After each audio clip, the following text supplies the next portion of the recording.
Good morning, folks. Matt here. I'm going to be talking today about this morning's assignment called AP Create task. If you click on it here in Classroom, you'll see that it says, in the next few weeks, we'll be finishing our AP portfolio pieces, which means we're finishing this game or app that we've been designing in Snap or Scratch, and we're going to turn it in to the AP site for our portfolio.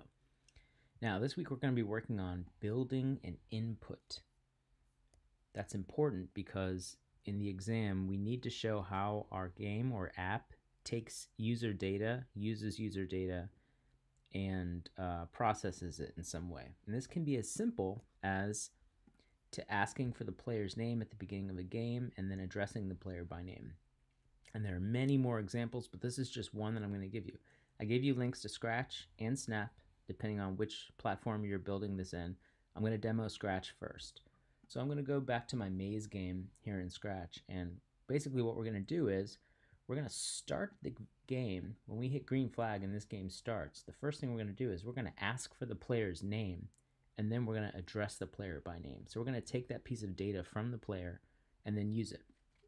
Now, you can start coding this in any one of your sprites. Our cat has a lot of code in it, as you can see. So I don't want to, because there's a lot of stuff here, I do want to use a sprite that has hardly any code. So I'm just going to go to the fish. And when the green flag is clicked, the fish has its own stuff going on, but we can also ask the player and store the player's name based on the fish's code. Anyone's code will work for this. So the way we do that is, it's the same way in Scratch and in Snap. You go to the sensing menu, and we have these two blocks, ask what's your name, and then the answer block. This is important. So we can say what's your name, or player 1, what is your name? And we're going to ask that at the very beginning of the game when green flag is clicked. So now if I go over here, don't click it here. All right, I want to click it up here so it activates everyone's green flag. If I click it, player 1, what is your name? There's the question. Now we have a chance to type our name in here. But if I do that, nothing happens. So we want something to happen, and this answer is the key. This answer is going to be set to whatever I type in here will be set to answer. Now what we want to do is, then we want to transfer the information, my name, from answer into a variable. So that's really important. What we're going to do is we're going to go over to variables, and we're going to make another variable called player name. And we can do it for all sprites. Hit OK. And now what we're going to do is, after we ask the player what their name is, we're going to use this set my variable to block, set player name to answer. Put that right here.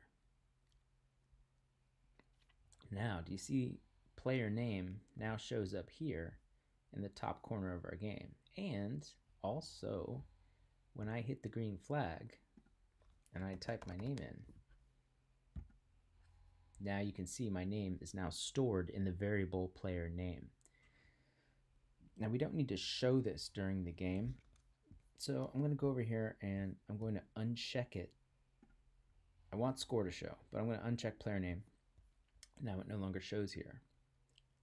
So now what we can do, which is pretty neat, is we can do something like looks, and we can use the say block that says, if my name is Matt, then the fish will say, Matt, try to get through the maze, don't hit the walls. So the way we do that is, instead of me just typing in here, I want to use the actual variable player name. And we want to join my name with some text that the fish says. So we're actually going to go over to operators, and we're going to use this join, apple, banana. These are just example words. We're going to use this join block. Watch how I do this. I'm going to do join player name with, I'm going to say comma, space, try to get through the maze.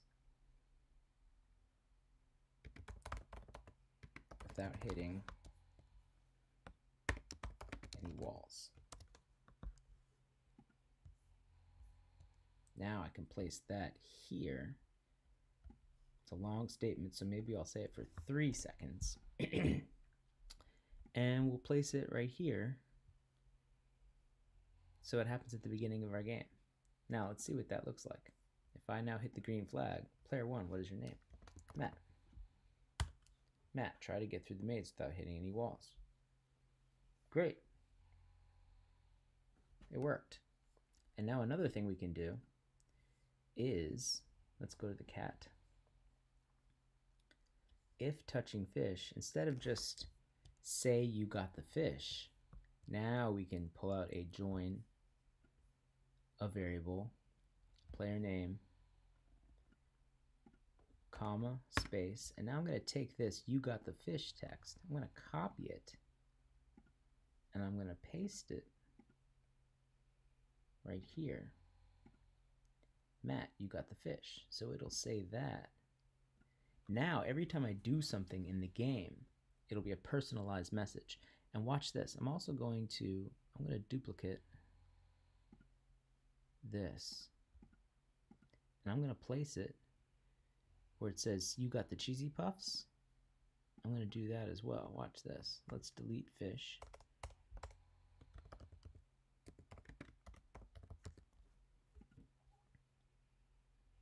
And then you beat the maze, we can also use the player's name there.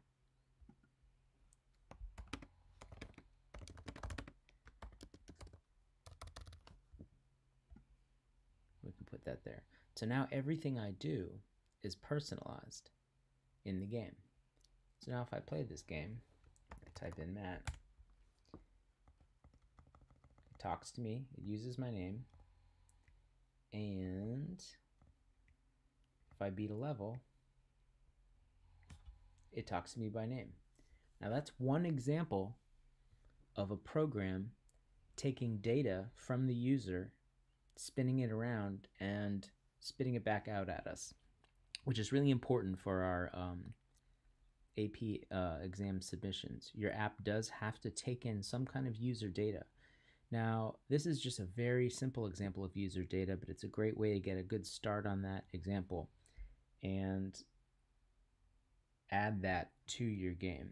We'll be talking about some other examples next week, but for now I want you guys to try and do that in either Snap or Scratch so that your game has some sort of user data collection and personalization. All right, thanks and good luck.